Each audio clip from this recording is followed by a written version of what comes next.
Why would we get coffee? Why do you have a thing that says create on my phone? So I create stuff. I do YouTube channels and stuff like that, remember? I rap, and I do a lot of things. Look at this thing. That thing is getting bushy. I actually cut this thing, I want to say like a month ago. I just went all the way down to the face with a little stubble. Because like right here, those hairs and these hairs, like right here that touch my mouth, like they bother me. It just bothers me so bad. And like the part where like the hair starts to like, when it gets bigger, it starts to kind of like pull in your face. To me, that's aggravating. It's like somebody just like doing this number to you. So day 2 of my trip, just now getting back to it. When I started day 2, I was just probably like no more than like 30 minutes away from Savannah.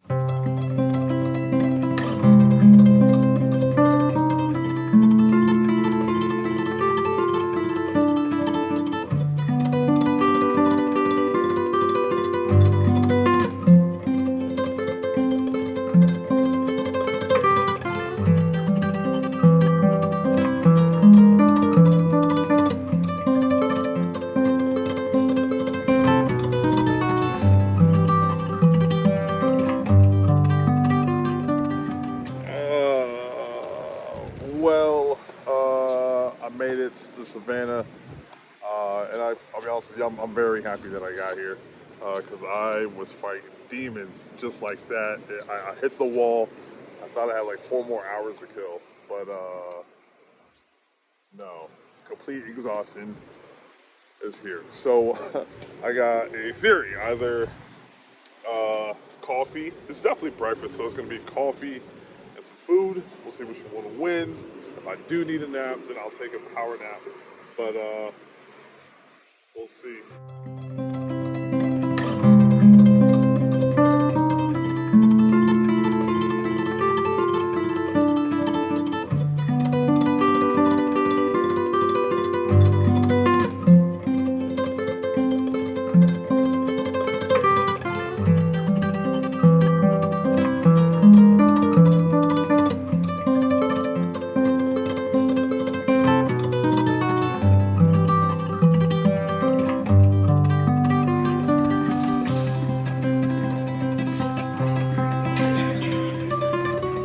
Do you want to turn this in, or? No, you got food, right? Yeah. We'll bring Okay. your food to that. Thank you. Yep. Savannah, Georgia, in the morning feels a lot like New York City, like it could be like the New York City of the South. I bet you people will probably say that's Atlanta. Not today. And I've been to Savannah before. I want to say it's been like 12 years now. I didn't go do the river this time. I did try to make an effort to get there, but parking there was like almost impossible without having to park like a few blocks back. And by the time I was getting the idea to go to the river, I knew I had to get back onto the road and hurry up and make it to my next destination, which was Myrtle Beach, South Carolina. The thing I love most about cities like Savannah is that there is they understand the relevance of that town. It's a lot like New Orleans as far as like they preserve a lot of that rich history, and that's the charm to it. Now, what's different about Savannah on my list was originally, had I knew that by day 2 I was going to change directions, I probably wouldn't have stopped in Savannah and drove up. But the idea originally, remind you, is that I wanted to see the eastern side, drive along the eastern side of the United States, and then make it all the way into like Pennsylvania and Delaware and stuff like that, and just cruise along the Atlantic coast. Day 3 changed things around, and I was like, I don't know if I'm gonna make it back, because I had to have the rental back in like on the fifth day. Had I knew I was gonna have a couple more days of free time, I was most definitely would have been all the way up.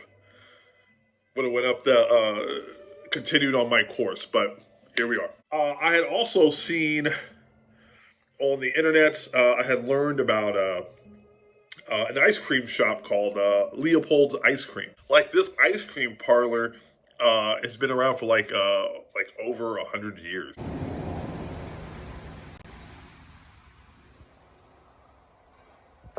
Man, I waited a long time to come see Leopold's ice cream.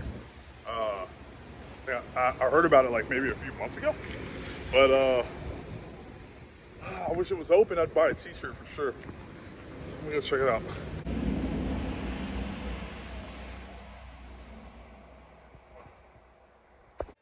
My last name is Leopold, so it captivated me, and I learned that the guy who owned it is somehow like associated with like he's like a movie producer, and it just seems to be a big old fan of cinema. And then coincidentally, like the ice cream parlor sits right next to to the cinema there. Like they didn't open until 11, and it was like 9:30 in the morning, and I couldn't wait that long because again I had to get onto the road. But maybe I'll just like mail in a T-shirt from there. But it doesn't feel the same if I do that because I never got to try the ice cream. As I'm north of Savannah, the coffee did not hit me, and I was just feeling so sluggish. So I pulled over to some gas station and caught like a 30-minute nap, a power nap. Don't worry, the gas station was like it was pretty busy, so I didn't feel like I was like in danger or anything. And you got to remember, I'm 6'4". I'm like I'm built like almost 300 pounds. I am not worried. I don't necessarily get too worried about like my physical danger as like being mugged or anything. After that 30 minutes of napping, I hit the road again and started making my way towards Myrtle Beach. And once I got to Myrtle Beach, it was that felt like such a great accomplishment because I got to see the Atlantic Ocean. Me living so close yet so far away from the Atlantic side of Florida. I've probably seen like 2, 3 times in my life, but it's been over 10 years since I've seen the Atlantic coast. And is that true? No, I have to ignore that. I saw it once when I visited New York City. I went to Coney Island like 3 years ago, and but to see it from there, and if you're asking me to compare apples and oranges from our coast to the Atlantic coast, I think we win that one as far as like beauty is concerned. But what the Atlantic has, uh, uh, Myrtle Beach to me felt like a lot like Coney Island in the South. And from what I understand, it was like a big tourist spot, like especially in the I guess in the 50s and the 60s. Um, but everything that's circling around it is basically like tourist stores. Coney Island has a lot of that. Panama City Beach has a lot of that, like beachy, touristy feel as well. Where they're like it's nothing but like knickknacks and weird stuff they're selling out of the stores. But like there's like 10 stores around, and I'm inflating the number, I'm sure. But they're all like selling the same merchandise, just in different stores. Bourbon Street does that in New Orleans. Just like Coney Island, they had Nathan's hot dogs. A Ferris wheel.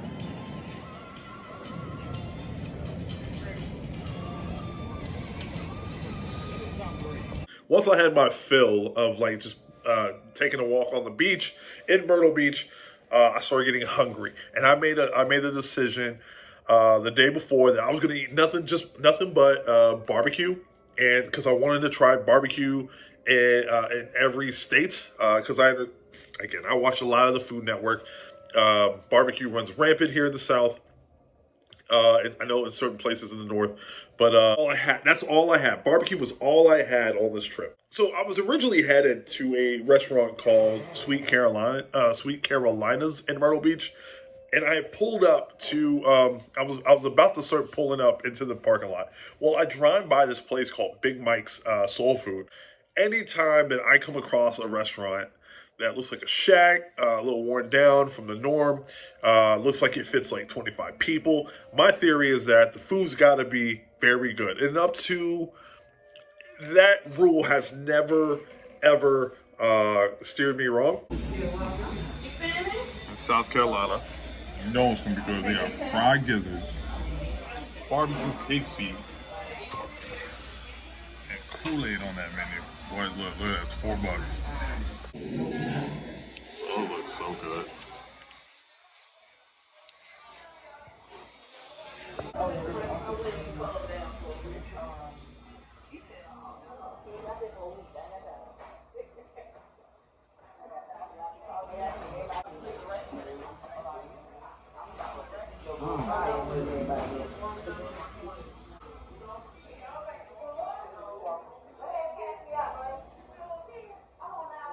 Oh, the best I've ever had.